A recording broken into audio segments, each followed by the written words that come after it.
Bom dia, meu nome é Igor Azevedo Meu nome é Analice Campos. e nós fazemos parte do grupo chamado Sobremesa, no qual os outros integrantes são Vinícius, Manuel, Moara e Davi Andrade. E nós iremos discutir sobre o conto literário chamado Venha Ver o Pôr do Sol, publicado pela autora Lídia Fagundes e que foi publicado no ano de 1988. Pronto, com isso, o conto vai se basear em 3 temas gerais, que são os relacionamentos abusivos, a violência de gênero e parcialmente sobre o machismo. No caso, o resumo da obra ela vai focar em 2 personagens principais, que são Raquel e Ricardo. Raquel, ao longo da narrativa, ela vai ser convidada por Ricardo a se encontrar com ele em um cemitério que era pouco visitado. Lá eles vão ver o pôr do sol e, posteriormente, Raquel vai ser presa em uma jazida por Ricardo, que com o passar do tempo, esta vai se encontrar morta lá. Annalise, uma coisa que eu achei bastante interessante dessa parte desse conto foi que, mesmo que Raquel estivesse com bastante medo de estar ali naquele cemitério, ela acabou ficando lá, né? Por causa que Ricardo convenceu ela, né? Sim, esse foi o principal conflito que desencadeou no desenvolvimento da história, que foi a conversa entre Ricardo e Raquel sobre, além das outras coisas, ele enfatizou principalmente a parte da prima e a mãe dele, seriam as únicas pessoas que gostaram dele. E essa parte é bem importante na história porque depois a gente percebe que a prima dele não era realmente uma prima, compreende? Sim, deixou insinuar, né, que não era realmente uma prima, o... porque ele tinha mais de 100 anos, né, alguma coisa assim, se eu me lembro bem. Isso, exatamente. E eu acho bastante interessante porque depois daí eles entram dentro daquele jazigo, né? E mesmo que Raquel tivesse com bastante medo, de alguma forma Ricardo continuou conversando com ela e convenceu ela de ficar lá dentro. Eu acho isso impressionante de como eles têm essa conversa e ele consegue manipular ela, né? Pra ficar dentro daquele jazigo e naquele cemitério em geral. Sim, isso foi o ponto mais alto de toda a história, porque mesmo ela com medo, mesmo ela enfrentar tudo aquilo, ela estava enxergando tudo aquilo, ela não percebia, assim, ela percebia, mas não de maneira inteira, totalmente, ela não percebia que ele estava, de certa forma, trazendo ela para prender ela e no final fazer com que ela ficasse presa e morresse lá no jazigo, assim como as outras pessoas. Essa foi uma parte bem impactante da história e que realmente traz aquele sentido de relacionamento abusivo e de violência de gênero que ocorreu e que ocorre atualmente. Sim, nossa, uma parte eu senti bastante agonia até foi que Ricardo continuava conversando com ela mesmo, ela trancada no jazigo e ela implorando pra sair. Essa parte foi que eu fiquei mais tipo, com raiva do próprio Ricardo e meio agoniado também, porque é muito, muito estranho e muito agoniante ver uma pessoa conversando normalmente enquanto a outra tá implorando, né? Eu achei isso bastante interessante de finalizar, assim, sabe? Realmente. E é algo que acontece muito hoje em dia. Ela tentou. A, a própria autora ela tentou representar isso através de um conto, foi impressionante. E ela, desde sempre, ela trouxe o cemitério já para dar aquela sensação para o leitor, desde o início, de que havia algo errado. Mas que com o tempo, com a descrição do personagem, com as expressões faciais, a gente conseguiu entender ainda mais sobre isso que estava sendo retratado desde o início. Outra coisa que eu achei bastante interessante também foi o tipo de narrador utilizado, né? Que foi o tipo de narrador que é observador. Sim, foi. Isso eu também achei bastante interessante porque eles utilizaram da terceira pessoa, narrador de tipo de terceira pessoa, principalmente para dar um ênfase aos, aos sentimentos dos personagens, fazendo com que a gente sentisse na pele o que os outros personagens sentem. Uma visão mais abrangente do que eles estão passando no momento. E isso faz com que a gente se conecte mais com o texto. É bem interessante como a autora retrata isso. Além disso, eu gostei muito de como ela caracterizou cada personagem, né? Ela trouxe 2 personagens principais, alguns personagens secundários que foram importantes para a história, eles deram apoio à história, e alguns figurantes que, mesmo não cooperando muito assim para o desenvolvimento da história, eles serviam como uma base. Sim, tem razão, né? Tipo, como os personagens principais, teve o Ricardo e a Raquel, né? Que a Raquel foi a personagem protagonista ali, que foi a que foi presa no jazigo. Ela que teve a gente que teve uma visão mais pela parte dela, né? Sim, e também, além disso, teve o Ricardo. Eu gostei bastante da figura de Ricardo, não por ele ser, assim, não porque ele foi bom ao longo da história, não. Ele, como diz, ele é um antagonista do conto, mas porque ele é que deu desenvolvimento à história. Com ele, a história não seria do mesmo jeito que aconteceu. Ela pensou muito bem no Ricardo na parte da emoção dele e de como ele é tratado, que é como uma figura que suas atitudes vão desencadear na tensão e os movimentos da trama. Sim, sim, realmente é um ótimo antagonista para essa obra. Além disso, os personagens secundários que complementaram a história dele foram muito bons, que foram a prima dele, né?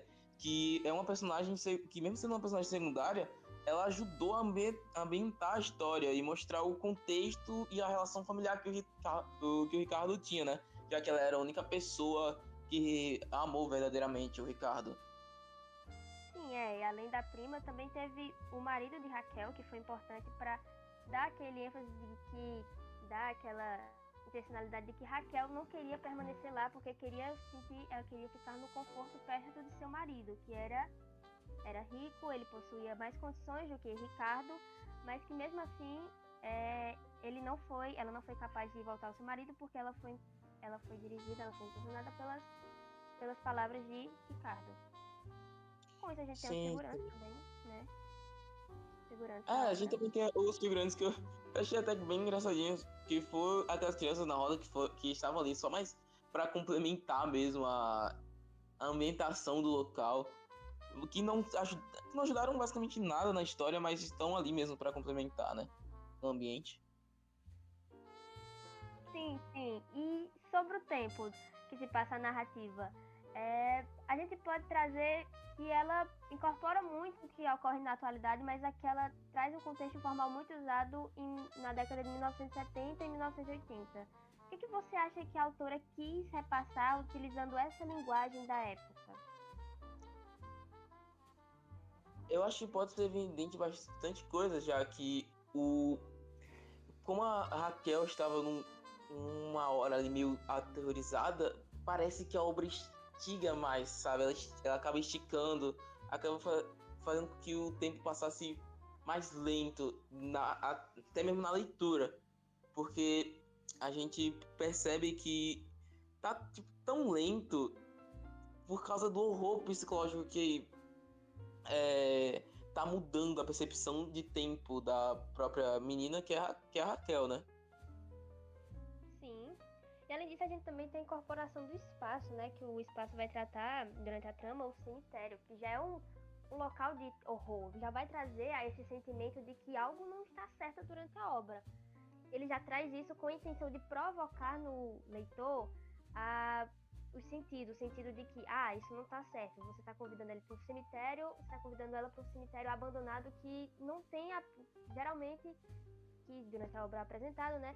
Não tem a presença de pessoas e não é frequentemente visitado. Já traz essa sensação de que algo está errado, já traz aquele alerta ao leitor. E isso influencia muito na trama. Além do tempo e do espaço, tem esse conjunto que vai mudar essa perspectiva e trazer esse cenário de horror. Sim, e outro ponto interessante foi os temas centrais abordados pela autora ao longo do conto, que foram focados no relacionamento abusivo e na violência de gênero. A gente ainda tem parcialmente outros temas abordados, como o machismo e o cárcere, que foram importantes para dar continuidade à história. Sim, isso evidencia as agressões físicas e psicológicas que eram cometidas por Ricardo ao longo da história. E essa ideia é reforçada em momentos que as ações deles ou as palavras aumentavam e faziam com que a personagem Raquel sofresse ainda mais. Como na parte em que ele aprende e vai embora, simplesmente. Essa é uma ideia de não se mostrar exclusivamente literária, uma vez que a violência de gênero e o machismo estruturam os relacionamentos abusivos ainda são infelizes na nossa realidade, né? Sim, e outro ponto interessante foram os temas centrais abordados pela autora ao longo do conto literário, que ela apresenta principalmente como temas centrais o relacionamento abusivo e a violência de gênero. Mas, a partir da leitura do texto, a gente percebe outros elementos subentendidos. Sim, isso é bastante interessante que você falou, porque isso evidencia as agressões físicas e psicológicas cometidas por Ricardo ao longo da história. Que essa ideia é reforçada em momentos muito específicos, como nas ações e nas palavras que são direcionadas a Raquel, uma personagem vulnerável, que faz com que o sofrimento dela aumente cada vez mais durante a história.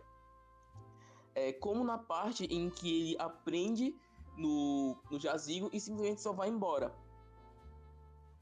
É uma ideia que não se mostra exclusivamente literária, uma vez que a violência de gênero e o machismo estrutural e os relacionamentos abusivos ainda são, infelizmente, realidades, na realidade de muitos brasileiros e de muitas pessoas hoje em dia.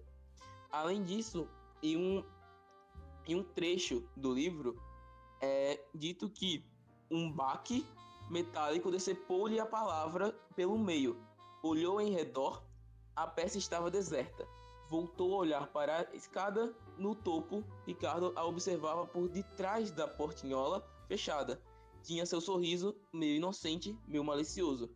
Isso remete especificamente ao cárcere privado, a uma pessoa sendo presa dentro de um local por alguém que está tirando toda a liberdade que ela tinha, que agora a pessoa não tem mais. Sim, Igor, e você também falou do cárcere privado, mas outro ponto importante também seria a violência de gênero que acontece ao longo da narrativa. Porque, primeiro, o que acontece?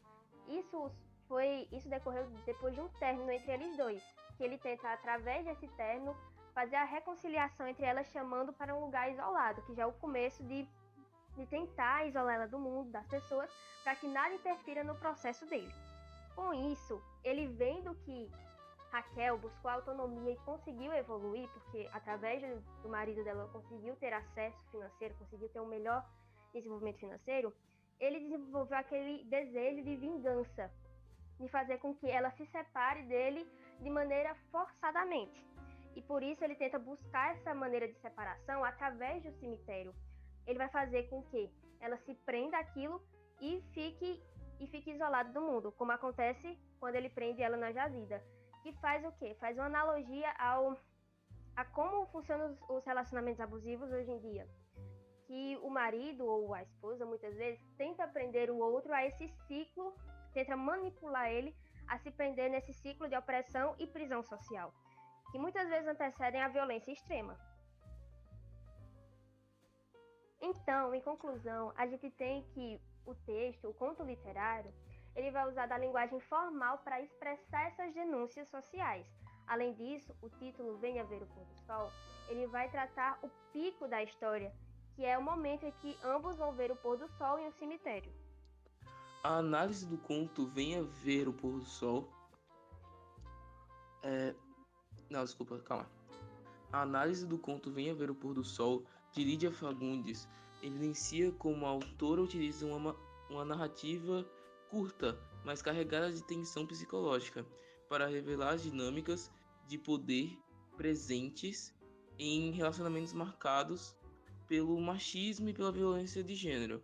Ao longo da história, observamos como a construção dos espaços, a ambientação sombria do cemitério e o comportamento manipulador de Ricardo contribuem para a intensificação do conflito vívido por Raquel, tomando o enredo cada vez mais angustiante. A narrativa, ao retratar um relacionamento abusivo que culmina em violência extrema, no caso, o que aconteceu com ela no final, demonstra que tais situações não são apenas elementos ficcionais, mas refletem problemas sociais que persistem até os dias de hoje. Dessa forma, o conto mantém alta relevância contemporânea, por estimular reflexões sobre comportamentos abusivos e controles emocionais, manipulação e a vulnerabilidade feminina diante de estruturas sociais machistas. Só para finalizar, no final do conto temos uma frase final que finaliza totalmente o contexto de toda a narrativa, que esta frase foi: Uma resta de sol vai entrar pela frincha da porta. Tem uma frincha na porta. Depois vai se afastando devagarinho, bem devagarinho. Você terá o pôr do sol mais belo do mundo. Essa frase, ela diz que o pôr do sol mais belo do mundo será o último que Raquel irá vivenciar por toda a sua vida. E é isso. E finalizamos por aqui. E muito obrigado por terem muito obrigada por ter escutado e pela atenção. Até a próxima análise do conto.